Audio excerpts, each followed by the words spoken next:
va? ¿Todo bien? Bueno, arrancamos esta que es la última parte de cráneo. Ya con esto estamos terminando absolutamente todos los temas para este cuatrimestre, ¿sí? Así que no perdemos más tiempo con introducciones y arrancamos directamente con el último contenido. Bien, chicos, acá vamos a hablar de la región temporal. Recuerden que esto no entra para ser evaluado, pero sí está dentro de la currícula, por lo tanto lo tenemos que ver, ¿sí? Cuando hablamos de región temporal vamos a estar encontrando tres fosas que son importantes de conocer. La fosa temporal, la fosa infratemporal y la fosa pterigopalatina, ¿sí? Vamos a hablar, estas se estudian definiendo cuál es su contenido y cuáles son los límites de cada uno de estos espacios geográficos que uno puede determinar en el costado, en el lateral de los cráneos. Bien, entonces, la fosa temporal es esta parte que está acá arriba, ¿sí? Vemos que como contenido tiene solamente un músculo, que es el músculo temporal, y frente a los límites, ¿sí? Podemos hablar límite postero superior, tenemos a las líneas temporales, estas que están acá, ¿sí? Anterior nos marca el hueso frontal, ¿sí? Y el hueso cigomático, que es este que está acá, ¿sí? Hacia lateral tenemos la arcada cigomática, que está formada tanto por la apófisis temporal del cigomático como la apófisis cigomática del temporal. Hacia inferior tenemos a la cresta infratemporal, ¿sí? Que está por acá, esta zona. El suelo son las porciones del frontal, el parietal y el ala mayor del efenoides, ¿sí? Que acá no las podemos ver porque está tapada por el músculo. Y el techo es la fascia que la están teniendo acá, que es lo que recubre al músculo temporal, ¿sí? Entonces, fosa temporal como contenido, ¿sí? Tenemos acá el músculo temporal. Límite posterior superior, las líneas temporales, ¿sí? Tanto la línea temporal superior como la línea temporal inferior, ¿sí? Anterior, el hueso frontal y el cigomático. Lateral tenemos al arco cigomático. Inferior tenemos a la cresta infratemporal.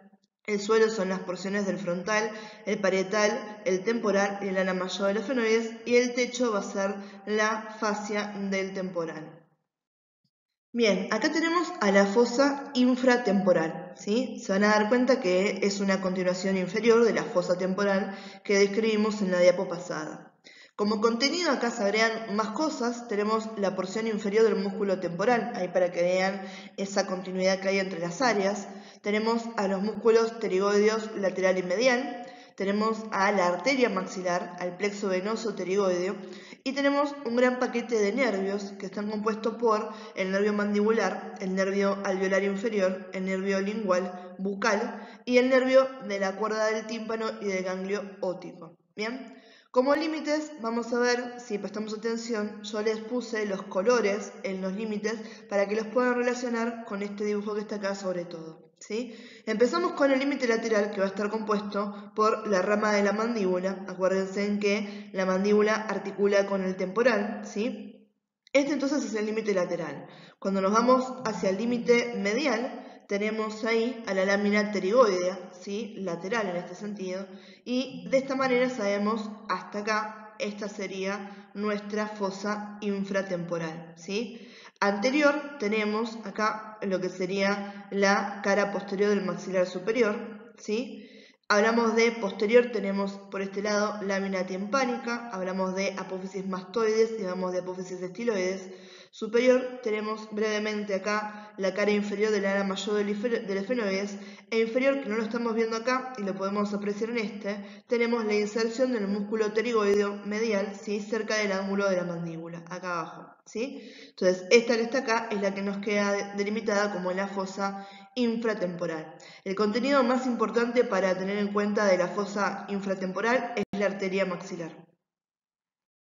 La fosa pterigopalatina vamos a ver que va a ser anterior a la fosa infratemporal, ¿sí? Y inferior a la fosa temporal, ¿bien? En este caso los contenidos de esta fosa son muy importantes a nivel nervioso, la mayoría tenemos nervios o ramas de nervios bastante importantes. Tenemos al nervio maxilar con sus ramas también, la rama comunicante para el nervio lagrimal, el nervio cigomático facial y temporal, ramas de la arteria maxilar, ¿sí? Se continúan por esta zona, al ganglio pterigopalatino y tenemos al llamado nervio vidiano, ¿sí? De vuelta acá para que ustedes puedan reconocer las estructuras en este dibujo, fíjense bien que acá teníamos lo que habíamos descrito recién de la fosa infratemporal y hacia adelante tenemos ahora sí la fosa pterigopalatina, que es mucho más chiquita en cuanto a su limitación, ¿sí? Entonces vamos a ver que posterior tenemos al agujero y conducto pterigoideo y las apófisis pterigoides del efenoides, ¿sí? Todo este hueso en amarillo es el efenoides, ¿bien? Anterior tenemos de vuelta la cara posterior del maxilar superior. Medial tenemos la lámina perpendicular del palatino, que acá no la llegamos a ver en el dibujo, pero asoma ahí en rosa este hueso palatino, ¿sí? Lateralmente se encuentra abierto, ¿sí? Acá no tenemos nada que haga de pared o de límite, ¿sí? Y tenemos el techo, de vuelta va a ser incompleto, pueden ser parte por las alas mayores del efenoides, pero hay una zona que queda completamente libre. Y en el suelo va a ser la apófisis piramidal del palatino, ¿bien? Bien chicos, ahora sí, esto ya vuelve a ser contenido que se evalúe, prestemos atención acá con las órbitas. Lo interesante con esto es que uno tiende a pensar en las órbitas como una región circular, porque es lo que estamos acostumbrados a cuando vemos los dibujos cadavéricos, ¿sí? Pero en realidad, si uno presta atención, las órbitas tienen una forma que es piramidal, ¿sí? Fíjense en acá, como estamos viendo, ¿sí? Esperen que ponga acá el puntero. Ahí está, ¿sí? Esto realmente es lo que se proyecta. Uno ve, ¿sí? Algunos de sus límites de esta manera, formado por los límites más externos, ¿bien? Pero esto sigue hacia el fondo, y hacia el fondo se va achicando, y ahí tenemos esa porción que va a ser bien piramidal, ¿bien? Entonces, las órbitas como definición son un segmento constituyente por la unión de múltiples huesos, ¿sí? Donde se van a alojar el ojo y las estructuras anexas. Van a estar ubicadas a la derecha y a la izquierda de la línea media del cuerpo, como forma de pirámide cuadrangular, con la base anterior y el vértice posterior, ¿sí? Esta sería la base y el vértice estaría bien acá posterior, ¿sí? Vamos a describir entonces que tenemos un techo, tenemos un piso, dos paredes y un vértice para hablar, ¿sí? Dos paredes, un techo, ¿sí? Y un vértice. Acá sería el techo para que lo vean, relacionado bien con el frontal, ¿sí? Paredes, ¿sí? Lateral y medial. Tenemos el piso, ¿sí? De este lado, y el vértice lo vamos a encontrar bien hacia el fondo para que tengan idea qué es lo que vamos a describir a continuación. Bien chicos, acá que estamos viendo los límites que nos forman la órbita, va a ser súper interesante que ustedes recuerden y puedan identificar fácilmente a los huesos que formaban parte del viscerocráneo, sobre todo del macizo craneofacial. Bien, acá la mandíbula obviamente no está en comunicación, entonces esa la olvidamos, ¿sí? Por eso les digo macizo craneofacial, ¿sí? Y en cuanto a huesos que son del neurocráneo, tenemos tres huesos para recordar acá: el frontal, el efenoides y tenemos también al etmoides, que son los únicos tres huesos a este nivel que están teniendo comunicación hacia anterior con el viscerocráneo, ¿sí? Con el macizo craneofacial. ¿Por qué les digo esto? Porque cuando uno puede mirar la imagen, ¿sí? Imagínense que acá no tuviesen ninguna de las referencias, ¿sí? Está bueno que ustedes puedan decir, buenísimo, este es el maxilar superior, este es el cigomático, este es el frontal, este es el lagrimal, este es el etmoides, este es el palatino, este es el efenoides, esta es el ala mayor y esta es el ala menor, ¿sí? Es más, si seguimos mirando, este que están acá son los nasales que no nos interesan, por acá se continúa el efenoides y esto que estamos viendo de verde por afuera sería el temporal, ¿sí? Entonces, en realidad los que nos van a interesar son estos que están acá. Pero al haber identificado de esa manera cuáles son los huesos, después cuando uno piensa vértice, techo, piso, pared medial, pared lateral, es mucho más fácil ubicarse. Ustedes no van a pensar nunca, ¿sí?, que el cigomático podría ser el techo, ¿sí?, o que el frontal podría ser el piso, porque yo sé que el cigomático lo tengo acá y que el frontal lo tengo acá. Entonces jamás podría, ¿sí?, en una pregunta, por ejemplo, cuando veo que me ponen en una de las opciones, en el techo, tengo el maxilar inferior o tengo al cigomático, inmediatamente lo descarto, ¿sí? Ahí ya sé que no puede ser. O me dicen que tengo al lagrimal como límite lateral. Yo sé que el lagrimal está acá, bien cercano a la línea media. Jamás podría ser parte de un límite lateral en cuanto a esto, ¿sí? Eso es lo que a mí me interesa que ustedes puedan pensar, puedan razonar, para que, de vuelta, yo sé que es un montón de contenido, pero no es traumático, ya lo hemos conocido, ya sabemos estos huesos cuáles son, ¿sí? El tema ahora es ver cómo están articulando para formarme esta región que es la órbita, ¿sí? Empezamos con el vértice. El vértice está formado por la hendidura esfenoidal, que es esta que está acá, también la van a poder encontrar como fisura orbitaria superior. Esta me está separando a el ala mayor y el ala menor del efenoides. Esto que me queda por arriba es el ala menor del efenoides y esto que me queda por abajo es el ala mayor del efenoides, ¿bien? Y vamos a ver que cerrándome acá esta hendidura esfenoidal, voy a tener un anillo, ¿sí? Que está formado por el tendón de Sim, que tiene su mismo nombre, anillo de Sim. Esto lo que me está haciendo es, me está agarrando, para que tengan una idea, así hablando mal y pronto, a un montón de los músculos que se encargan del movimiento ocular, ¿bien?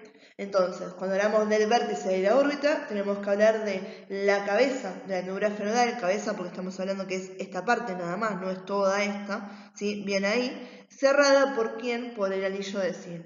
Cuando hablamos del techo, el techo está formado por dos huesos, ¿sí? Primariamente tenemos aquí al frontal, ¿sí? Y muy chiquitito ahí, pero formando parte también de lo que sería el techo, tenemos al ala menor del efenoides, ¿bien? Cuando hablamos del piso, ¿sí? Acá tenemos el cigomático, tenemos al maxilar superior y muy chiquitito, creo que se los había dicho cuando vimos este hueso en lo que había sido el mini atlas, que el palatino aparecía ahí muy chiquitita, ¿sí? Formando parte del piso de la órbita. Este que tenemos ahí es el palatino. Entonces, como piso tenemos, ¿sí? Este que está acá, que es el cigomático, tenemos el maxilar superior y también tenemos al palatino, ¿sí? Como pared medial, aquí que tenemos parte también acá del maxilar superior, tenemos al lacrimal o también llamado unguis y tenemos acá al etmoides. Y si nos vamos para el otro lado, estamos hablando de la pared lateral y el último límite que tenemos que marcar, acá tenemos formado también parte por el cigomático, ¿sí? Parte también por el ala mayor del efenoides, ¿sí? Y parte del frontal. Entonces, de esta manera nos queda delimitada por completo lo que van a ser las órbitas. Exactamente lo mismo tenemos del otro lado. Bien, chicos, acá tenemos un corte coronal, ¿sí? En este caso, más que nada me sirve para que ustedes puedan identificar, por ejemplo, por qué teníamos al etmoides. Recordar que este hueso estaba bien inmerso en el medio de lo que iba a ser el cráneo, que era bastante difícil de encontrarlo completo, porque desde el macizo craneofacial no lo veíamos y desde la endobase tampoco veíamos solamente la parte superior, pero sin embargo este hueso está acá y parte de él nos forma la pared medial de las órbitas, ¿bien? Acá también para que vean, este es el cornete nasal medio, ¿sí? Después tenemos el cornete nasal superior más para arriba y este es el cornete inferior. De vuelta, chicos, esto no tiene que ver con las órbitas, pero me sirve para repasar lo que habíamos visto. Acá tenemos el vomer, ¿sí? Acá por detrás del maxilar superior tenemos aquí al palatino, que está marcado en un celeste más clarito. Y acá fíjense en que no podemos marcar cómodamente todos los límites de la órbita porque es un corte mucho más posterior. Fíjense que estamos bien en la cara posterior de acá, pero sin embargo seguimos viendo, este que está acá es el frontal, acá estamos viendo al cigomático, este sería el maxilar superior, este es el etmoides, y esto que ven acá en verde, ¿sí? Es el efenoides, ¿sí? Este es el ala mayor, esta es el ala menor, y esto que están viendo acá sería la fisura orbitaria superior o la fisura efenoidal. Entonces, a este nivel estaría, ¿qué cosa? El anillo de Sim, formándome el vértice, ¿bien? Lo que no estamos viendo acá, ¿sí? A diferencia del anterior, no estamos viendo al palatino, ¿sí? Que me estaba formando parte del piso, junto con el maxilar superior y con el cigomático, ni tampoco estamos viendo, en este caso, al lacrimal, ¿sí? Que estaría mucho más adelante, que junto con el etmoides y el maxilar superior me estaban formando la pared medial. Después sí estamos viendo todas las estructuras, solamente que de vuelta en este no tenemos marcado, ¿sí? El anillo de Sim que me formaría el vértice.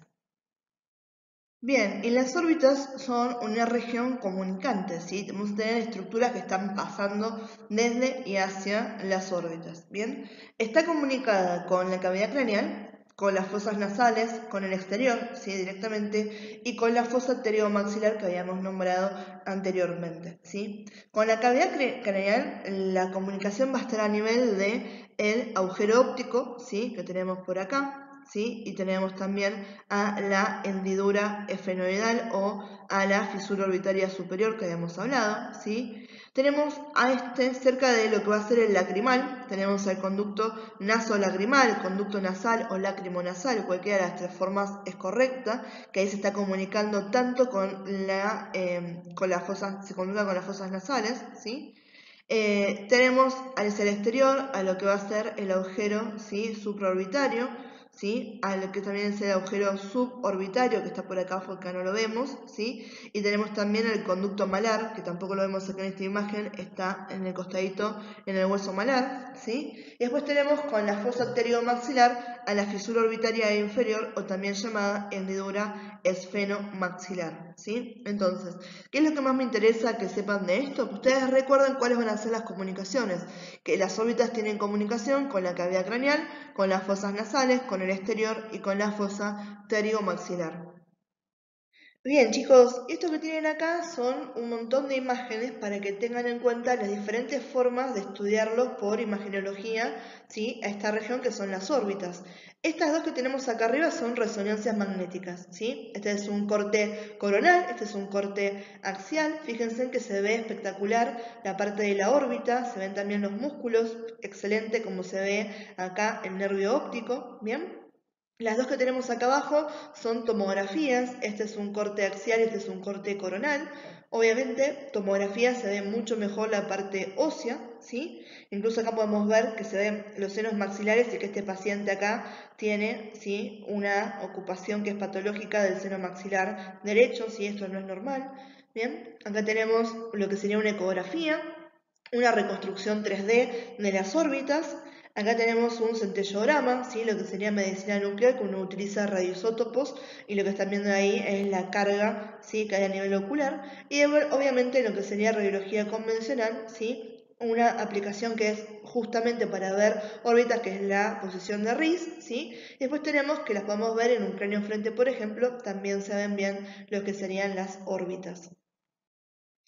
Bien, chicos, empezamos a hablar sobre la nariz, ¿sí? Vamos a separar lo que es nariz de lo que va a ser cavidad nasal, ¿bien? Cuando hablamos de nariz, está formada por una porción ósea y una porción cartilaginosa. De vuelta acá, como hicimos con órbitas, yo les marqué con color lo que estábamos viendo, con órbitas o con las fosas. En alguno de los dos les volví a marcar con color lo que estamos viendo acá en la imagen del atlas para que puedan identificar a los huesos que están formando, obviamente, la porción ósea de la nariz. Tenemos, ¿sí? A los huesos nasales, ¿bien? Tenemos a las apófisis frontales del maxilar superior, a la parte, ¿sí? Nasal del frontal y la espina nasal, ¿sí? Y después tenemos también la porción ósea de lo que iba a ser el tabique nasal, que acá no lo estamos viendo bien, pero que si recordábamos estaba formado por la lámina perpendicular del etmoides y por el vómer. ¿Bien? Y después tenemos la porción cartilaginosa, que está formada por 5 cartílagos, ¿sí? 2 cartílagos que se llaman laterales, 2 cartílagos que van a llamarse alares, ¿sí? Y un solo cartílago que es el septal o septum. Bien, cuando hablamos de cavidad nasal, vamos a ver que está dividida en derecha e izquierda, obviamente por el tabique nasal, ¿sí? Entonces lo que estamos viendo acá es una de esas divisiones, ¿bien? La entrada anterior van a ser las narinas, ¿sí? Las narinas tenemos dos, derecha e izquierda. Mibrisas son los famosos pelitos de la nariz, esto creo que ya lo vimos cuando tocamos lo que era respiratorio. La abertura posterior van a ser las coanas, sabemos que esta parte de acá es la apertura hacia la nasofaringe, que esta ya la habíamos visto, ¿sí? Y está completamente tapizada por mucosa, que esto es necesario porque esta es una puerta de entrada y esa mucosa es parte del sistema de defensa del cuerpo. Como límites vamos a poder describir un techo, un suelo y dos paredes, una pared medial y una pared lateral. El techo va a estar formado por huesos, por el frontal, por el etmoides y por el efenoides, ¿sí? Tenemos entonces, acá tenemos el frontal, ¿sí? Tenemos también parte de lo que va a ser el etmoides, ¿sí? Y este que se da por acá atrás, este de acá ya es esfenoide. Fíjense que acá tenemos aquí a la cicha turca y esto sería el seno esfenoidal, ¿sí? Mientras que esto que está acá se ve una neumatización en el hueso, este sería el seno frontal para que tengan idea de lo que estábamos hablando.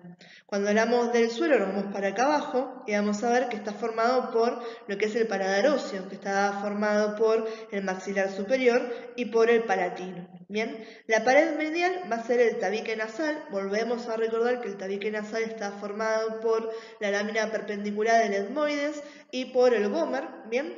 Y la pared lateral van a ser los cornetes, ¿sí? Que los cornetes se llaman cornete nasal superior, cornete nasal medio y cornete nasal inferior.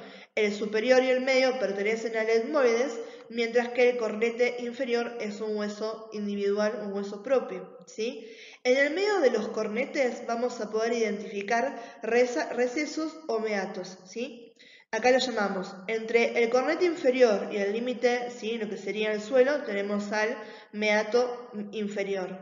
Entre el medio y el inferior tenemos al meato medio, entre el superior y el medio tenemos al meato superior, y entre lo que va a ser el techo y el cornete superior tenemos lo que se llama receso esfenoetmoidal, ¿sí? Cada uno de estos va a recibir la apertura de alguno de los senos o va a tener una comunicación a otra región.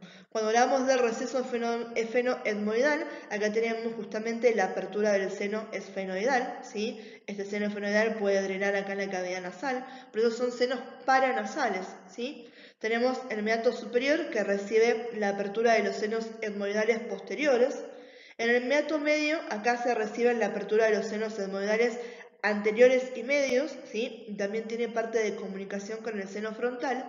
Y finalmente, en el meato inferior tenemos la comunicación con el conducto nasolagrimal, que lo habíamos visto hace un ratito cuando vimos órbitas. Bien, si no les queda claro el tema de qué son los cornetes y qué son los meatos, viéndolo acá en la imagen, por eso tienen estos dos dibujitos, ¿sí? Fíjense que me marca estas láminas que se vienen para acá. Esos son los cornetes, ¿bien? Y los espacios entre los cornetes son los meatos, ¿sí? Entonces, cornete superior, cornete medio, cornete inferior, ¿sí? Y acá tendríamos lo que sería el techo y lo que sería el suelo de la cavidad nasal. Entonces, entre el techo y el cornete superior tenemos al receso esfenoetmoidal. Entre el cornete superior y el cornete medio, ¿sí? Tenemos al meato superior. Entre el cornete medio y el cornete inferior tenemos al meato medio y entre el cornete inferior y lo que va a ser el suelo de la cavidad nasal tenemos el meato inferior.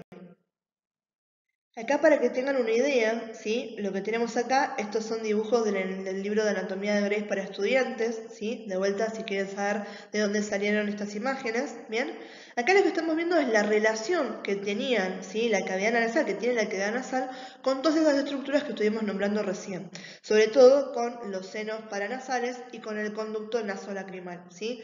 Estos grandes que tenemos acá son los senos maxilares, ¿bien? Estos que tenemos acá son los senos frontales. Todo esto que está acá es el seno, ¿sí? Etmoidal, que son las celdillas etmoidales. Y por detrás tenemos al seno esfenoidal, ¿sí? Esfenoidal. Y acá tenemos aquí en el conducto nasolacrimal. Y para que nos quede bien en cuenta, acá tenemos de vuelta, ¿sí? Estos dobleces que están viendo acá estarían haciendo cuenta de los cornetes, ¿sí? Superior, medio e inferior. Y fíjense que nos quedan todos los espacios que serían los meatos. Meato superior, meato medio, meato inferior, y este que está acá que sería el receso esfenoetmoidal. Y nos separan en tres regiones. Tenemos las regiones olfatorias. Esto está en comunicación con ¿quién? Con la lámina cribosa del etmoides, donde pasaban filetes del nervio olfatorio. Entonces claramente por acá es donde vamos a recibir toda la sensación con respecto al olfato. Tenemos acá la región respiratoria, esto se comunica directamente de lo que tenemos abierto acá, serían las coanas con lo que era la nasofaringe, y los vestíbulos nasales, donde tenemos las narinas y las vibrisas, que se llaman vestíbulos justamente porque es la primera parte en la que el aire está tomando contacto con lo que es la cavidad nasal. En este, chicos, no me voy a detener demasiado, se los puse de vuelta, estas son imágenes del néter, para que vieran cuando hablamos de la porción ósea, ¿sí? de la nariz, como acá se ve esta unión entre lo que va a ser el etmoides y el vomer, que no lo veíamos en el dibujo anterior, ¿sí? Acá de vuelta podemos tener, ¿sí?, todo lo que estaban formando la nariz, ¿bien? Y además obviamente que acá tienen todo un montón de referencias, ¿sí?, en cuanto a accidentes óseos y un montón de otras estructuras que están acá en comunicación con lo que nombramos nosotros. Básicamente, chicos, a mí no les voy a tomar jamás algo de esto, ¿sí? Se los pongo solamente para que tengan idea, ¿bien? De vuelta, lo que más me interesa es que puedan visualizar acá que también formaba parte de la porción ósea de la nariz, formando el tabique nasal, el etmoides con el vomer, que no nos había quedado claro en la otra diapositiva. Acá de vuelta estamos viendo lo que sería la exploración imaginológica, ¿sí? Esto sería una toma de huesos propios, ¿sí? Fíjense acá que de vuelta este paciente acá hay una pérdida de solución de continuidad en el hueso, este se fracturó los huesos nasales, ¿sí? Acá estamos viendo por tomografía, este es un corte, ¿sí?, coronal, y acá estamos viendo un corte axial, ¿sí? Me está marcando acá que hay una pequeña desviación del tabique, e incluso podemos ver que acá en el seno maxilar, que no es normal, hay unos pequeños pólipos, ¿bien? Y acá lo que estamos viendo es resonancia magnética, que cuando vemos la resonancia nos da un poquito más de información en cuanto a la estructura, ¿sí? Acá fíjense que se puede ver la lengua, todo lo que sería la parte más que nada muscular, ¿sí?, y de órganos. Fíjense que se ve perfecto, esto que están viendo acá es el cerebro, el cerebelo, ¿sí? Acá está viendo el bulbo raquídeo, que tanto habíamos hablado, que nos interesaba en relación a la primera vértebra cervical, ¿bien? Y también acá lo que pueden ver, ¿sí?, estos que se ven de esa manera, ¿sí?, son los famosos corretes inmediatos que en tomografía se ven perfectamente. Bien, siguiendo lo que va a ser nariz y cavidad nasal, los acabamos de nombrar recién, tenemos a los senos paranasales. Estos estoy segura que ustedes ya los vieron en técnicas, pero de vuelta vamos a reforzar algunos conceptos importantes en cuanto a los senos paranasales. Primero, la definición. ¿Qué son? Son cavidades óseas neumáticas o neumatizadas que están ubicadas en el macizo facial en torno a las cavidades nasales. Las paredes van a estar recubiertas por mucosas que tienen células ciliadas de tipo respiratorio y tienen también glándulas seromucosas. Lo que pasa es cuando estos se infectan, por ejemplo, hay una producción excesiva de el moco, por ejemplo, de esas secreciones de las glándulas, y eso es lo que ustedes conocen como sinusitis, ¿bien?, que aumenta la presión que hay en estos senos paranasales y por eso tenemos esas cefaleas donde duele tanto la cabeza. ¿Cuáles son los senos paranasales? De vuelta los tenemos marcado acá. Tenemos a el seno maxilar, a el seno frontal, al etmoidal y al esfenoidal. Bien, empecemos con el seno frontal, ¿sí? Este ya el nombre se está buchoneando, que se está ubicando entre la tabla interna y externa del hueso frontal, justamente por detrás de los arcos superciliares y por detrás de la raíz de la nariz, ¿sí? Acá lo estamos viendo en lo que sería una radiografía convencional y abajo tenemos tomografía, ¿sí?, un corte coronal y dos cortes que son axiales. Acá se está viendo, ¿sí?, un seno frontal donde hay ocupación mucosa, ¿bien? Algo que es importante para recordar, y sobre todo para cuando uno tiene criterio de accionar, más que nada si van a trabajar con pediátricos, es que muchas veces vienen las órdenes donde les piden, por ejemplo, frontonasoplaca, mentonasoplaca, y son chiquitos que son muy chiquititos, tienen, no sé, 2 años.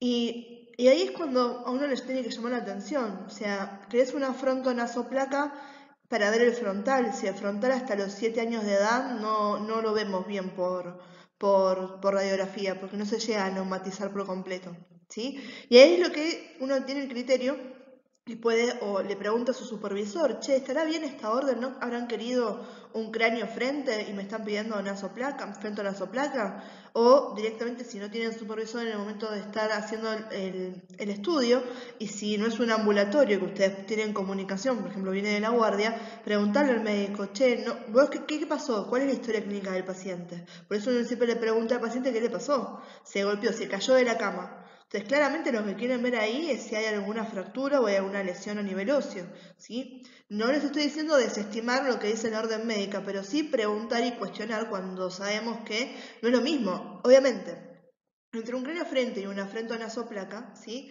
hay diferencias en cuanto a la técnica, ¿bien?, que uno lo podría ajustar y hacer realmente un craniofrente y no necesidad de hacer una frentonasoplaca, ¿bien? Entonces, para eso que tengan en cuenta el tema de a qué edad realmente podemos ver estos senos en las radiografías, ¿bien? En general son dos senos frontales, ¿bien? Que están separados por un tabique óseo, aunque a veces se puede presentar asimetrías y se puede ver como si fuera uno solo entero, ¿bien? Estos, habíamos visto, drenan en el meato nasal medio a través de un conducto que se llama frontonasal. Cuando vemos el seno etmoidal, ¿sí? Estas son pequeñas invaginaciones que se encuentran, ¿sí? En lo que es el hueso etmoidal, ¿sí? La mucosa se invagina dentro del hueso y nos forma estas endillas etmoidales que están neumatizadas y que es lo que podemos ver nosotros en la imagen. Nuevamente, antes de los 2 años de vida no los podemos ver radiológicamente en métodos convencionales. Solamente los podremos estudiar mediante una tomografía, ¿sí? Las células etmoidales anteriores van a drenar en el meato nasal medio a través de lo que se llama el infundíbulo etmoideo, mientras que las células etmoidales medias se abren directamente en el meato nasal del mismo nombre, en el meato nasal medio, y las posteriores se abren de forma directa en el meato nasal superior. Bien, de vuelta, acá estamos viéndolo en lo que sería una radiografía convencional, y acá abajo tenemos tomografías, ¿sí? Donde estamos viendo en un corte axial, se ven perfectas acá neumatizadas las celdillas etmoidales. Y acá estamos viendo un paciente que está teniendo una sinusitis y tiene, ¿sí? Acá invadido lo que va a ser los senos maxilares, y también encontramos que hay engrosamiento de la mucosa a nivel de lo que sería el etmoidal. El esfenoidal, que no lo podemos ver de otra manera que no sea con la mentonasoplaca, ¿sí? Vamos a ver que este se localiza justamente en lo que va a ser el cuerpo del esfenoides y a veces puede extenderse hasta lo que son las alas, ¿sí? Acá lo estamos viendo bien en lo que sería justamente una radiografía convencional y acá lo vemos, ¿sí? En tomografía, ¿sí? Esto es un corte sagital y esto es un corte axial. Esto que está viendo acá, que ahí tiene contenido, que esto no debería ser de esa manera, esto es patológico, ¿sí? Y acá lo estamos viendo bastante libre, ¿sí? En un corte sagital, este espacio y este espacio que nos marcan las flechas son el seno esfenoidal, ¿sí? Suelen ser pares y estar subdivididos en pequeñas cavidades o celdas óseas pequeñas, ¿sí? Fíjense acá que hay una división chiquitita. Se ubican por debajo de la silla turca y inmediatamente por detrás de lo que va a ser el quiasma óptico. Comienzan a neumatizarse y por lo tanto a ser visibles radiológicamente a partir de los 2 años de vida, ¿sí? Y realmente los vemos en las imágenes cuando los chiquitos tienen de 6 a 7 años, ¿sí? Empiezan a neumatizarse a los 2 años y recién los alcanzamos a ver a los 6, 7 años. De vuelta, fíjense, me piden una mentonasoplaca para un chiquito de 2 años, ¿sí? Obviamente no lo voy a ver, lo vamos a hacer eso y no lo vamos a ver a los senos esfenoidales porque todavía no terminaron de neumatizarse, ¿bien? Y estos cuando drenan, ¿sí? Se abren en lo que sería el receso esfenoetmoidal. Acá lo que tenemos es el seno maxilar, ¿sí? Estos son los senos paranasales más grandes, como lo dice su nombre, y los podemos ver acá en la radiografía convencional y acá justamente en tomografía, corte axial y corte coronal, ¿sí? Estos senos se ubican en el cuerpo del maxilar. Son dos, derecho e izquierdo, tienen forma piramidal, ¿bien? Y estos van a drenar el meato nasal medio. Estos son los únicos senos paranasales a los que los podemos observar directamente desde el nacimiento. Cuando hablamos de las relaciones que tienen estos, como están muy inmersos en el macizo craneofacial, tienen relación con el cigomático, con la pared lateral de la cavidad nasal, con el suelo de la órbita y con la presión alveolar del maxilar, ¿sí? De esta manera podemos ver por qué cuando uno tiene una infección a nivel de estos senos es tan molesto toda la zona y por qué son cuestiones que uno tiene que tratarlas y no dejarlas que avancen y progresen, porque realmente las zonas de comunicación nos pueden traer complicaciones. Cuando hablamos de articulaciones a nivel del cráneo, vamos a ver que las mayorías son del tipo sinartrosis fibrosas. Las podemos separar en suturas y en gónfosis. Gónfosis son estas articulaciones especializadas que se van a dar entre los que van a ser las piezas dentales y las cavidades alveolares del maxilar superior y el maxilar inferior, donde el tejido fibroso que forma el ligamento periodontal fija firmemente a las piezas dentales a estos alveolos. ¿Bien? Entonces, cuando hablamos de las suturas, es lo que estamos hablando de los tipos de articulaciones que encontramos entre grandes superficies óseas, particularmente entre los huesos, ¿sí? Y son mucho más marcadas a nivel de los que forman el neurocráneo, lo que no quiere decir que no las tengamos a nivel del viscerocráneo también, ¿sí? De este tipo vamos a poder nombrar 4 tipos de articulaciones, ¿sí? Hablamos de articulaciones escamosas, ¿sí? Como están viendo acá, bien, donde lo que hay es una superposición de los huesos, que es lo que puede pasar entre el temporal y el parietal. Fíjense que teníamos una porción que se llama justamente escamosa, ¿sí? Las suturas dentadas, que por ejemplo la sutura coronal es una sutura dentada, donde lo que estamos viendo es, ¿sí?, una interdigitación de los huesos y nos forman esta como si fueran estos dientes, ¿bien? Hablamos de las que son armónicas o son planas, que podemos ver entre los huesos nasales, ¿bien? Donde las superficies óseas directamente tienden a darnos este tipo de articulación. Y después tenemos a las que son esquindelesis, ¿sí? O esquindilesis, ¿sí? Que son, no tengo una superficie en forma de cresta, ¿bien? Y tengo una ranura, que es lo que está pasando, por ejemplo, con el etmoides, ¿bien? Y vamos a encontrar a nivel del cráneo, ¿sí?, una única articulación sinovial, que en este caso va a ser del tipo en bisagra, y va a ser la articulación de la mandíbula, a la que llamamos articulación temporomandibular, y la abreviamos como ATM. Bien, cuando hablamos de suturas, hay 3 que tenemos que reconocer fácilmente. Estas van a ser la sutura lamboidea, la sutura coronal y la sutura sagital. La lamboidea, que es esta que estamos viendo acá, esta me está articulando ambos parietales con el hueso occipital. La sutura coronal me está articulando al hueso frontal con ambos parietales y la sagital me está articulando ambos parietales entre sí. ¿Bien? Después tenemos a la sutura metópica, que si se acuerdan del video del cráneo, ¿sí? Esa era un tipo de sutura que se daba entre ambos huesos frontales y acá la tienen puesta como si fuera una línea punteada para recordarles que en algunas personas las vamos a encontrar y la vamos a poder ver y en algunas personas directamente no se ve esta sutura.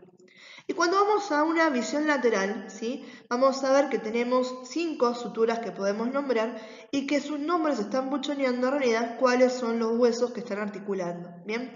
Para que nos quede bien en claro de acá, recordemos que este de acá es el temporal, ¿sí?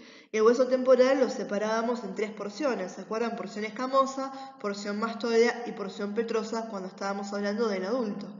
Entonces, en su articulación con el efenoides, acá hacia anterior, tenemos esta sutura, esta pequeña parte que se llama esfeno escamosa. Se está articulando el efenoides con este de acá que es el temporal. ¿Bien? Tenemos a la articulación esfenoparietal. Me está articulando este hueso que es el efenoides con este hueso que es el parietal. Después tenemos toda la articulación que va a ser la temporoparietal, ¿sí? Hueso temporal con el parietal. Tenemos a la articulación que se llama parietomastoidea, justamente me está haciendo la diferencia de esta de acá que es la porción mastoidea en articulación con el temporal, e inmediatamente por debajo tenemos a la occipitomastoidea que me está articulando al occipital con la porción mastoidea de este hueso que es el temporal. Bien, cuando hablamos de la articulación temporomandibular, esta es una articulación sinovial del tipo hemisagra. Las superficies articulares van a ser, con respecto a la mandíbula, el cóndilo de la mandíbula. Y con respecto al temporal, tenemos el tubérculo articular del temporal y la fosa glenoidea, o también llamada cavidad glenoidea, ¿sí? Como toda articulación sinovial, esta tiene una cápsula articular que va a ser laxa y que va a estar insertada en los bordes del área articular del temporal y en lo que va a ser el cuello de la mandíbula. ¿Bien? Estas membranas sinoviales, ¿sí?, va a haber una que es superior, que tapiza la cápsula fibrosa por encima del disco articular, y la inferior tapiza la cápsula fibrosa por debajo del disco articular, ¿sí? Este tipo de articulación tiene un disco articular, ¿sí?, que está ayudando. Fíjense que es una articulación que va a ser extremadamente móvil, entonces tenemos que buscar la forma de proteger al 100% el desgaste de las piezas óseas. Por lo tanto, con las membranas sinoviales y con la cápsula sinovial no me alcanza, tengo que tener ahí en el medio un disco articular que me esté ayudando, ¿sí?, a que esta, ¿sí?, la mandíbula, que todo el tiempo, cuando comemos, cuando hablamos, se está moviendo, ¿sí?, que me articule y que no se degraden esas piezas óseas, ¿sí? Lo que vamos a ver es que este disco de la articulación temporomandibular me separa, ¿sí?, a la articulación en dos compartimentos, que eso el día de mañana, si ustedes lo pueden estudiar por resonancia magnética, se estudia un montonazo la mandíbula, e incluso también se estudia un montón si hacen lo que es radiología odontológica, ¿bien? El tema de saber que los separan dos compartimentos es importante al momento de la adquisición de imágenes o de la búsqueda de patologías, ¿sí?, o si nos hace alguna referencia al médico o el odontólogo que nos esté pidiendo el estudio. Como medios de unión tenemos tres ligamentos. Un ligamento que va a ser intrínseco, que va a ser el lateral, ¿sí?, literalmente se llama lateral intrínseco, o para acordarnos qué es lo que estaba uniendo, le podemos decir temporomandibular, ¿bien?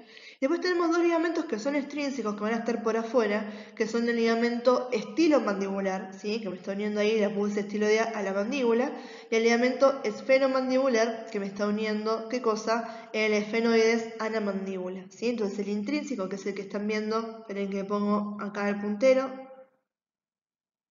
¿sí?, ese que están viendo acá, ¿sí?, ese es el temporomandibular, este es el estilomandibular, ¿bien? Y lo que estamos viendo ahí después es el esfenomandibular, que es el otro que nos queda, ¿sí? Y después tenemos músculos asociados, tenemos obviamente el músculo temporal, este que habíamos visto en la fosa temporal, tenemos el músculo macetero, que es este, ¿sí?, es uno de los músculos considerados de la masticación. Después tenemos a los músculos pterigoideos, ¿sí?, que son el músculo pterigoideo, ¿sí?, medial, ¿sí?, y el músculo pterigoideo lateral, que es este que estamos viendo acá. Medial lateral, acá tenemos el temporal y acá tenemos el macetero, ¿sí? Esos son los cuatro músculos que están asociados a la mandíbula, ¿bien? ¿Qué movimientos realiza esta articulación? ¿Sí? Elevación, depresión, ¿sí?, protusión y retrusión, y también tiene pequeña lateralización, ¿sí?, pequeños movimientos latero-lateral. Bien, chicos, y acá les puse para que pudiéramos ver, ¿sí?, tres medios donde se estudia la mandíbula, y que les quede claro que cada vez que uno estudia la articulación temporomandibular, se hacen adquisiciones bilaterales, ¿sí?, o sea, tengo que ver la articulación temporomandibular de ambos lados, derecha e izquierda, y se hacen en proyecciones con la mandíbula abierta y la mandíbula cerrada. Esto en la teoría parece muy fácil, pero acuérdense que si estamos haciendo esto por un paciente que presenta patología, en algún momento el tema de abrir y cerrar la mandíbula le va a presentar dificultades, ¿sí? Acá estamos viendo, ¿sí?, arriba tenemos radiografías convencionales, ¿sí?, lo que puede hacer el radiodiagnóstico normal. Acá tenemos de tomografía con la consiguiente reconstrucción ósea, y esto que estamos viendo acá, que les comentaba que realmente se utiliza muy seguido, o sea, en realidad no muy seguido, es un muy buen método diagnóstico para evaluar sobre todo toda la parte ligamentosa y la parte muscular también asociada, no tanto la parte ósea, es la resonancia magnética, ¿sí? Esto se hace con unas bobinas especiales para mandíbula, que son muy chiquititas, entonces uno puede centralizar bien la señal ahí para que nos devuelva una imagen como estamos viendo acá, ¿sí? Y en todas las adquisiciones, ¿sí?, fíjense, acá excepto en resonancia, que no les puse los 4 cortes, ¿bien? Tenemos el estudio tanto en boca cerrada como en boca abierta, y siempre bilaterales, por un tema de poder comparar. Acá estamos viendo los puntos craniométricos, que son puntos de referencia, ¿bien? Estos van a ser muy útiles en radiografía forense y también en radiografía odontológica, se utilizan bastante. En algunos casos nos están marcando accidentes óseos, en otros puntos de unión de diferentes huesos, ¿bien? Y acá vamos a hablar de los principales. Tenemos a la glabela, que ya la habíamos nombrado, ¿sí? Tenemos a terion y asterion. Acuérdense que estos eran los puntos de unión donde antes habíamos tenido a la sutura esfenoidal y a la sutura mastoidea. Tenemos al gonion, que nos marca el ángulo de la mandíbula. Tenemos al nasion, tenemos al acantion, que estos seguramente los han tenido, ¿sí?, en cuenta cuando se habla de la incidencia de las en las radiografías de cráneo. En otra visión seguimos pudiendo identificar puntos craniométricos. Tenemos el punto más alto del cráneo, que va a ser llamado el vértex, ¿sí? Tenemos acá este punto donde era la fontanela posterior, ¿sí?, que ahora se llama lambda. Y acá tenemos el inion, que nos está marcando el sitio de la protuberancia occipital externa, ¿sí? Acá está marcando en una vista desde arriba exactamente lo mismo, y solamente miramos de acá adelante, que era este punto donde antes teníamos a la sutura frontal, ¿sí?, o la sutura anterior en realidad, que ahora tenemos, se llama directamente bregma. Bien, chicos, acá tenemos la descripción de qué me está marcando cada uno de estos puntos cronométricos. Van a ver que en algunos casos son accidentes óseos directamente y en otros están marcando el punto de unión de diferentes huesos, ¿sí? Sobre todo nos marcan el punto de unión de diferentes suturas, ¿bien? Cuando hablamos de terion, ¿sí? Acuérdense que iba a ser en el neonato la fontanela esfenoidal, ¿sí? Entonces la encontrábamos de costado, ¿sí? En un plano lateral. Este me está marcando la unión del ala mayor del efenoides con la escama del frontal, la escama del parietal y la escama del temporal, ¿sí? Cuando hablamos de lambda, ¿sí? Acá nos estamos yendo a esta unión entre el hueso occipital y los huesos parietales y justamente me está marcando la unión de la sutura lamboidea con la sutura sagital.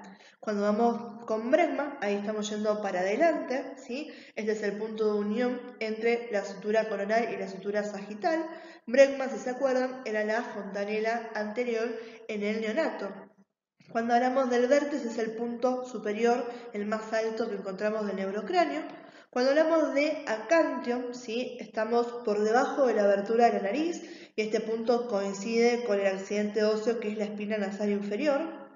Vamos a la siguiente columna y seguimos con Asterion, ¿sí? Asterion, al igual que Terion, ¿sí? Tiene bastante cosas para nombrar y este, si recordamos, de vuelta lo encontramos en una vista lateral y anteriormente en el neonato iba a ser la fontanela, ¿sí? Mastoidea. Acá estamos viendo los puntos de unión de tres suturas, de la sutura parietomastoidea, la parietooccipitomastoidea, ¿sí? La sutura occipitomastoidea y la sutura lamboidea propiamente dicha, ¿sí? De acá nos vamos hacia adelante, ¿sí? Y tenemos esta prominencia del hueso frontal a la que llamamos glabela, esta que la utilizábamos juntos con el niño, que viene para abajo, para trazar esa línea que me separaba, ¿sí? Lo que iba a ser la calota de la base del cráneo, ¿sí? Cuando hablamos del niño, de vuelta es otro accidente óseo, que este quiere decir es el punto más prominente de la protuberancia occipital externa, ¿bien? Después tenemos el nacio, nos vamos para adelante, ¿sí? Es el punto de unión entre la sutura frontonasal y la sutura internasal. Y finalmente en la mandíbula estamos encontrando en esa unión entre el cuerpo y la rama de la mandíbula, ¿sí? El gonio, ¿sí? Que es justamente el llamado también ángulo de la mandíbula. Como les había comentado, acá volvemos a decir que son los puntos cronométricos, son puntos de referencia, porque si decimos que son puntos de intersección de suturas o que son puntos de accidentes óseos nos quedamos cortos porque tenemos, ¿sí? Partes de una cosa y partes de otra, ¿sí? Entonces le decimos realmente son puntos de referencia. Bien, como les comentaba, hay más de los mencionados, ¿sí? Eso si alguno de ustedes el día de mañana se dedica a hacer radiología odontológica y hace lo que tienen en pantalla, que es un trazado cefalométrico, van a ver que hay un montón más de otros puntos, ¿sí? En lo que es ciencia forense se utilizan un montón estos puntos de referencia para lo que son las reconstrucciones faciales, ¿bien? Y en odontología estos que son las cefalometrías, ¿bien? Que se utilizan para tener idea de las proporciones de las caras de las personas y ver los tratamientos odontológicos correspondientes. En este caso lo que se hace es una adquisición de lo que sería, ¿sí? Un cráneo perfil, ¿bien? Se hace en un aparato especial, en realidad es muy parecido a lo que sería una radiografía de perfil, pero se hace generalmente en una de las máquinas que también tienen para hacer ortopantomografías. Y luego eso se traza, ¿sí? Uno pone la imagen sobre un negatoscopio y sobre una hoja de calcar se trazan absolutamente todos los contornos de lo que vemos en la imagen. Eso generalmente se escanea y eso va a un software de reconocimiento donde nos va a ir pidiendo que marquemos sobre esta hoja de trazado cefalométrico todos los puntos de referencia. Todo este software después los compara y les da una idea al odontólogo, ¿sí? De los ángulos, de las proporciones y para que él sepa manejar después cómo va a seguir el tratamiento de sus pacientes. Bien chicos, ya vamos terminando, vayamos a ver cómo sería una visión general del cráneo pudiendo utilizar todos los conceptos que ya aprendimos a lo largo, ¿sí? De estas clases. Lo primero, cuando vemos imágenes de este tipo, donde hay un montón de cosas para marcar, es no desesperar, porque acuérdense que estos son todas accidentes y cosas que ya conocen, ¿sí? ¿Qué estamos marcando acá? Tenemos huesos que forman parte, acá es lo que estamos viendo más que nada, sería el viscerocráneo, ¿sí? Y la mandíbula, ¿bien? Entonces, empecemos desde acá abajo. Bien, esta que está acá abajo es la mandíbula, ¿sí? En la mandíbula, ¿qué podemos encontrar? Podemos encontrar la rama de la mandíbula, esta que está acá. Podemos encontrar el ángulo de la mandíbula, este que está acá, que sería el gonion, ¿sí? Esto es el cuerpo de la mandíbula, perfecto, lo conocemos. Y acá tenemos la protuberancia mentoniana, ¿sí? Protuberancia mentoniana, tubérculo mentoniano, ¿sí? Agujero mentoniano, y acá directamente que me están diciendo qué cosa, mandíbula. Cada una de estas porciones que la habíamos visto eran las porciones alveolares, ¿sí? Estos donde se articulaban ¿quiénes? Los dientes, ¿bien? Pues tenemos acá la línea oblicua de la mandíbula, ¿bien? De vuelta, ahora pasamos a lo que es el maxilar superior, ¿sí? En el maxilar superior, acá me está hablando maxilar de vuelta, ¿sí? Lo tenemos ahí. Me dice acá apófisis cigomática del maxilar, ¿sí? Esta es porque se está uniendo con este hueso que es el cigomático.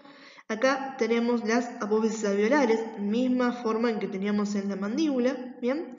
Acá recién la acabamos de nombrar cuando vimos los puntos crenométricos, los que serían el nasion. Acá tenemos a la espina nasal anterior o inferior, ¿sí? Tenemos a lo que va a ser la cresta nasal, que está formada por el vómer, ¿sí? Este que está acá es el agujero infraorbitario, que lo habíamos visto en el videíto que les armé también. Acá tenemos el hueso cigomático o el hueso malar, ¿bien? Esta es la apófisis frontal del maxilar superior, porque se está uniendo acá con el frontal, ¿sí? Después tenemos acá la apófisis cigomática del hueso frontal, esta que está acá, ¿sí? Después seguimos y vemos escotadura supraorbitaria o agujero supraorbitario, esto lo habíamos visto. Arco superciliar, también, este que es el hueso frontal. Acá vemos a la glabela y acá tenemos al nasion, los acabamos de nombrar recién, ¿sí? Esto, así entero como lo vemos, es la abertura piriforme, o sea, piriforme en forma de pirámide, que pasa cuando no tengo ninguno de los cartílagos que forman parte de la nariz, ¿bien? Esto que acá le dicen conchas son los cornetes, ¿sí? Cornetes nasales inferiores, ¿bien? Y acá en verde se asoman, en este caso, los medios, que están formando parte de este hueso que sería el etmoides, ¿bien? Y de esa manera, fíjense en que acabamos de nombrar absolutamente todos los accidentes o las referencias que teníamos acá en este dibujo, donde la mayoría, si no todos de ellos, eran cosas que ya se conocían. Acá de vuelta, estamos en una visión lateral, pero fíjense que la mayoría de los referentes, me está marcando acá esta imagen, ¿sí? Son cosas que ya conocemos, o son los huesos en sí, bien, que ya a esta altura tendríamos que poder nombrarlos e identificarlos todos fácilmente, o son algunos accidentes que también los venimos nombrando bastante y que también son fáciles de identificar. Y ahí en el medio me marca las suturas, ¿sí? Y algunos de los puntos cronométricos que también venimos nombrando. Bien, entonces tenemos acá de vuelta, ¿sí? Esta que es la mandíbula, ¿sí? Y acá nos marca que tenemos el cuerpo de la mandíbula, el agujero mantoniano, ¿sí? Y acá tenemos a la porción alveolar, ¿sí? Los alveolos. Este que está acá en violetita, ¿quién es? El maxilar, maxilar superior. Este que está en naranja es el cigomático, ¿sí? Acá tenemos el agujero o conducto cigomático, también llamado cigomático facial, ¿sí? Acá tenemos en un violeta más oscuro al hueso nasal. En gris vemos al hueso lacrimal o también llamado unguis, ¿bien? Acá estamos viendo, ¿sí? De esta manera, ¿sí? Al agujero cigomático temporal, ¿sí? Que está en la parte interna, ¿sí? Del hueso cigomático. Este generalmente no se ve de afuera, ¿bien?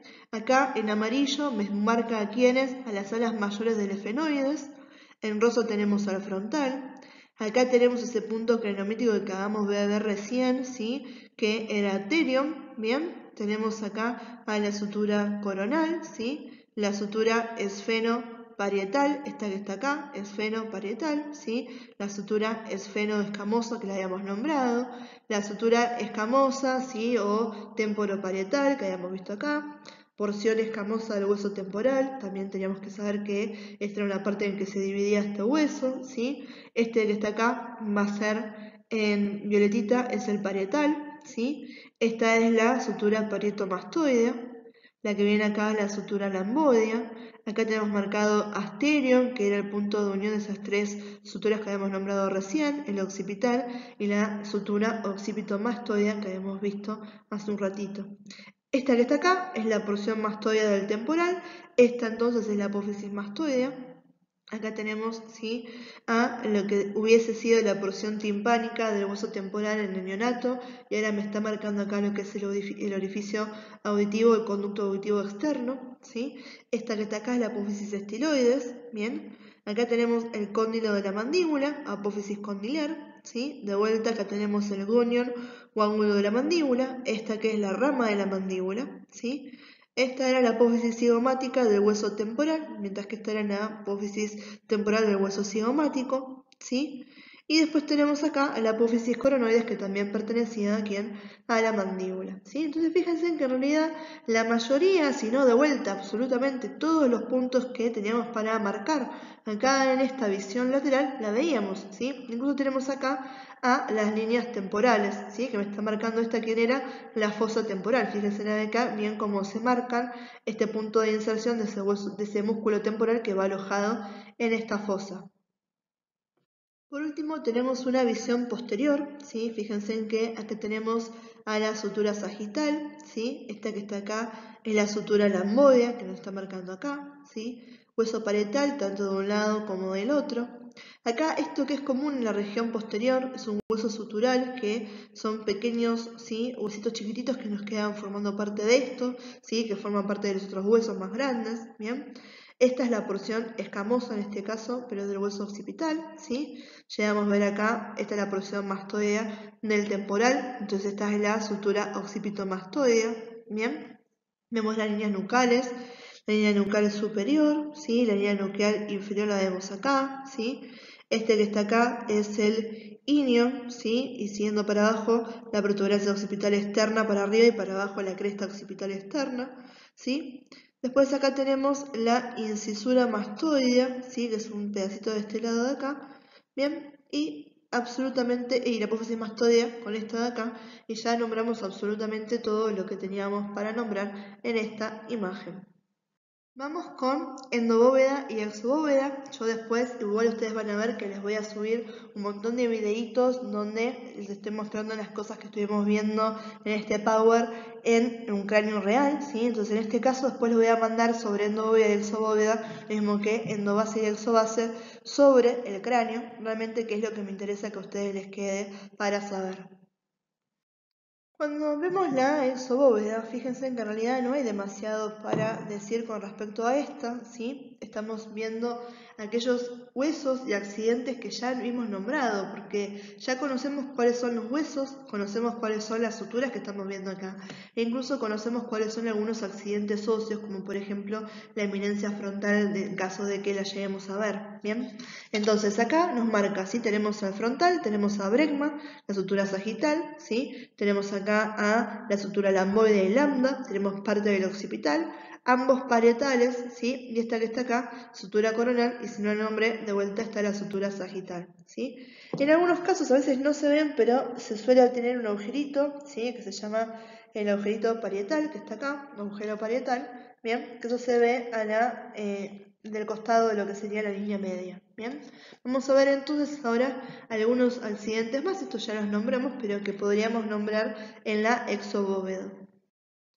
Entonces, siguiendo lo que sería la línea media, fíjese que encontraríamos la sutura metópica si nos vamos hacia adelante, hacia el frontal, esta que ya la sabemos identificar. La sutura sagital, que me está articulando ambos parietales, ¿sí? El agujero parietal, ¿sí? A lambda, a bregma, que son esos puntos craniométricos, ¿bien? Y tenemos parte de la protuberancia occipital externa, ¿sí? Que en realidad eso depende cómo lo corten. Si estamos cortando, ¿sí? En realidad yo después lo voy a mostrar sobre mi calote y no la vamos a poder ver porque no está cortado correctamente. Acuérdense que cuando separábamos la calota de la base del cráneo lo hacíamos dividiendo desde la glabela hacia la protuberancia occipital externa. Entonces, obviamente la protuberancia occipital externa, parte de ella me tendría que quedar en la exocalota, ¿sí? Cuando nos vamos un poquito más lejos de lo que sería la línea media, ¿sí?, podemos encontrar a la eminencia frontal, ¿sí? Vemos también a la sutura coronal, que ya la conocemos, ¿sí?, a lo que va a ser la eminencia parietal, la sutura lamboidea también, que la conocemos, ¿sí?, la sutura temporoparietal, la prietomastoidea también, y encontramos por otro lado a lo que va a ser la fosa temporal, ¿sí?, esta que ya habíamos visto que es esa depresión que me genera el músculo temporal. Bien, acá estamos viendo lo que va a ser la endocalota, ¿sí? O también llamada endobóveda, ¿sí? Acá tenemos, este obviamente en rosita es el hueso frontal, este es el hueso parietal y esto es parte del hueso occipital. Tenemos acá lo que se llama cresta del frontal. Siguiendo la línea media, vamos a ver acá lo que es el seno, ¿sí? El seno longitudinal superior, ¿sí? En este caso, esto es uno de los repliegues de la dura madre, ¿sí? Que se forman en esos senos, que es donde pasa el drenaje venoso del encéfalo, ¿bien? Y en base a eso vamos a ver que se puede llegar a ver las suturas sagital. Esto en realidad se ve porque es un dibujo. En la realidad las suturas de la parte de lo que es la endobóveda, dependiendo del cráneo que ustedes tengan, en algunos se ve, en algunos no se ve. Pero bueno, sabemos que en esta altura tenemos que tener a la sutura sagital, ¿sí? De la misma manera que acá tenemos a la sutura coronal. ¿Bien? Después, que tenemos de importante, estos que ven acá, que son estos agujeritos, son los llamados corpúculos de Paccioni. Esas son impresiones que deja una de las cubiertas meningias que se llama aracnoides, ¿sí? Que justamente tiene ese nombre aracnoides porque es como que saca patitas, como patas de araña, y aprovechan que la dura madre viene haciendo honor a su nombre, es muy dura, ¿sí? Entonces esta no puede llegar a atravesarla. En este caso, como la aracnoides quiere llegar al seno venoso, y en donde tengo el seno venoso longitudinal, tengo una separación entre las dos hojas que tiene la dura madre, ahí la aracnoides puede aprovechar, ¿sí? Y apretar sobre lo que es la dura madre, ¿bien? Y como está justamente en esta zona, ahí puede aprovechar y me deja estas invaginaciones, ¿sí? De donde estuvo comprimiendo, ¿sí? Sobre lo que va a ser la endobóveda, ¿bien? Esos son los corpúsculos de Paccioni, ¿sí? Después tenemos todas estas, que son la famosa hoja de higuera, que son los surcos de la arteria meningia, ¿sí? En particular la arteria meningia media, ¿bien? Después, sí, tenemos por ahí algunos surcos que son de la rama anterior, pero en realidad esto siempre decimos surcos de la arteria meningia. Si se acuerdan, la arteria meningia media mucho mejor, ¿bien? Esta sería la sutura lamboidea, de vuelta, muy difícil que la vean en un rostro cadavérico, ¿sí? Tenemos acá parte del occipital y vemos acá también lo que sería lambda y bregma, que de vuelta no los vamos a ver, no es muy difícil que los identifiquemos, ¿sí? Pero sí sabemos que están en esta altura, ¿bien? Después lo que tenemos que acá no los tenemos marcados son las fosas, ¿sí? Pueden ser fosa frontal, fosas parietales y muy chiquititas la fosa occipital, que también se pueden describir en lo que va a ser la endobóveda.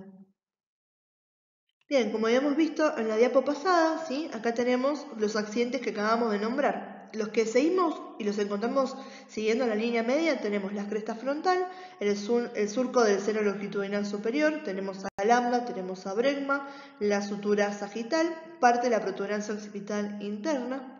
Y a los lados de la línea media, ¿sí? O líneas generales, ¿qué es lo que encontramos? ¿Sí? La fosa frontal, la sutura coronal, la fosa parietal, sutura lamboidea, fosa occipital, agujero parietal, que también a veces lo vemos y a veces no. Y súper importante para que se acuerden, ¿sí? Los corpúsculos de Paccioni y la hoja de higuera, que son esas impresiones de la arteria meningia media. Bien, y ahora sí, lo último de todo, endobase y exobase, y con esto cerramos todo el contenido. Chicos, antes de arrancar con endobase y exobase, ¿sí? Vamos a tener una pequeña introducción a los que van a ser los pares craneales, ¿sí? Estos pares craneales ustedes seguramente los vean en el cuatri que viene cuando tengan neuroanatomía. Se los nombro porque cuando uno aprende los accidentes que tenemos en endobase y exobase, en líneas generales siempre lo hacemos diciendo, bueno, tenemos por ejemplo el conducto carotídeo y sabemos que la que pasa, cuál es el contenido del conducto carotídeo, decimos, bueno, arteria carótida interna, ¿sí?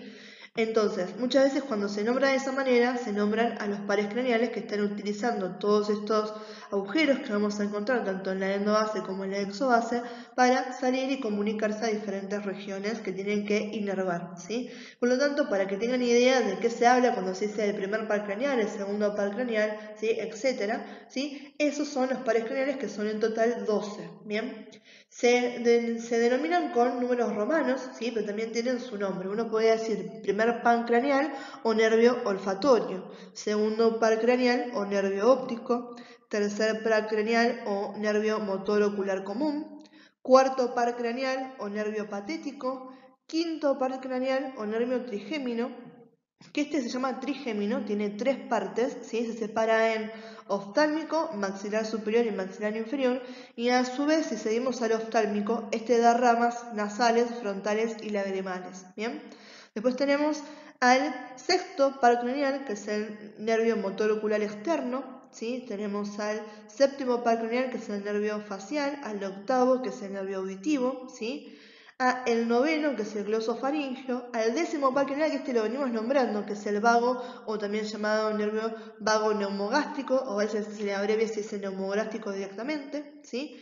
Al onceavo par craneal, que es el espinal, y al doceavo, que finalmente es el hipogloso mayor, ¿sí? Entonces, esos son los 12 pares craneales, que generalmente uno nombra y dice, bueno, este es el orificio donde pasa el quinto par craneal, ¿sí? Bueno, decimos quinto par craneal, sabemos que es el trigémino, ¿bien? Entonces, orificio por donde pasa el tercer par craneal, es el motor ocular común, ¿sí? Entonces, de vuelta, chicos, esto no se va a evaluar, ¿sí? Se los estoy comentando para que tengan una idea de lo que se va a nombrar después cuando hablamos de contenido. A mí más que nada me va a interesar por un tema de tiempos y lo que es la cursada, que ustedes identifiquen los accidentes de la endobase y la exobase y dejamos de lado el contenido, si bien yo sí los voy a dar, ¿sí? Porque obviamente ya eso les tendría que tener un tiempo de estudio que no condice con los tiempos que tenemos de cursada nosotros, ¿bien? Entonces eso lo tomo en cuenta y no se los voy a evaluar, pero no quiere decir que no se los muestre o no se los explique en lo que va a ser la información, ¿sí? Por eso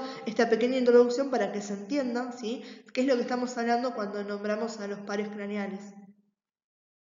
Y acá después para que chusmeen, chicos, tienen marcado cada uno de estos 12 pares craneales, ¿sí? Y tienen brevemente a qué parte corporal están asociados, ¿sí? Por eso esa necesidad que tienen de comunicarse, ¿sí? Y de salir de lo que va a ser el encéfalo para ir inervar y para llevarle la información a esas diferentes áreas, ¿sí? Hay algunas áreas que son directamente de la cara, ¿sí? Muchos de estos son los que están inervándome el accionar de los ojos, ¿sí? La sensibilidad que tengan en el rostro, ¿sí? La parte del olfato, ¿bien? Incluso la parte de lo que va a ser la faringe, ¿sí? Para poder tragar, ¿sí?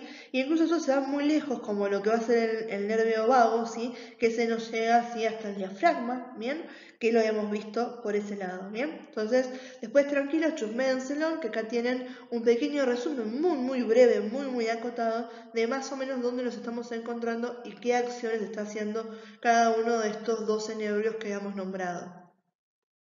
Bien, chicos, con esto terminamos, ¿sí? La parte de endobase y exobase, mírenla directamente del video que les voy a armar con lo que van a ser los restos cadavéricos, ¿sí? Por eso se la saqué de acá, porque no tenía sentido. La parte de endobase y exobase así, porque los dibujos por ahí se ven un poco mejor que en la calota que yo tengo acá en casa, ¿sí? Pero endobase y exobase lo vamos a estudiar directamente de otro video que les voy a subir, donde les voy a ir marcando los accidentes y yo les voy a ir a hablar un poco también de qué está pasando por cada uno de ellos, ¿sí? Acuérdense que lo que me va a interesar es que puedan dividir endobase, que puedan dividir exobase, ¿sí? Y que me sepan marcar los accidentes óseos, no tanto las inserciones ni lo que está pasando por cada uno de ellos, ¿bien? Así que cuando se terminan de ver este video, acuérdense que tienen toda una serie de videitos donde me voy a tener a mí explicándole sobre los cráneos para complementar lo que es el material, ¿bien? Así que bueno, chicos, espero que se haya entendido. Cualquier cosa, como siempre, dudas, estoy a su disposición. Utilicen todos los medios disponibles, ya sea el campus, ya sea el grupo de WhatsApp, ¿sí? Entonces, bien, chicos, acá hemos dado por terminado todo lo que es la cursada. Les mando un beso enorme y muchos éxitos en los segundos parciales y los finales.